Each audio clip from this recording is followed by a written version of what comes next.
দেশের অন্যতম প্রধান রাজনৈতিক দল বিএনপি আবারও রাজপথের আন্দোলনে নামতে যাচ্ছে। দলটির সব কার্যক্রম এখন ত্রয়োদশ জাতীয় সংসদ নির্বাচনকে ঘিরে। 2025 সালের শেষের দিক থেকে 2026 সালের প্রথমার্ধের মধ্যে নির্বাচনের সময় নির্ধারণ করা যায়। নির্বাচন নিয়ে প্রধান উপদেষ্টা ডক্টর মোহাম্মদ ইউনূসের এমন বক্তব্যে আশ্বস্ত হতে পারছে না দলটি।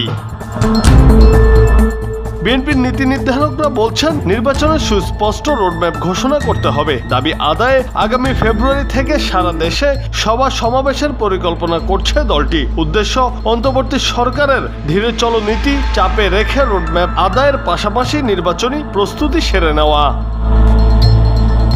বিএনপি স্থায়ী কমিটির সদস্য সালাউদ্দিন আহমেদ বলেন, প্রধান উপদেষ্টা নির্বাচন সম্পর্কে একটা ধারণা দিয়েছেন মাত্র, তাতে সুস্পষ্ট কোনো রোডম্যাপ নেই। কোনো ক্ষেত্রে সংস্কার করা হবে, সেজন্য কতটা সময় প্রয়োজন তা প্রধান উপদেষ্টার বক্তব্যে স্পষ্ট নয়। আশা করি তিনি সংস্কারের সময় ও নির্বাচনের সময় সুনির্দিষ্ট করে একটি রোডম্যাপ দেবেন।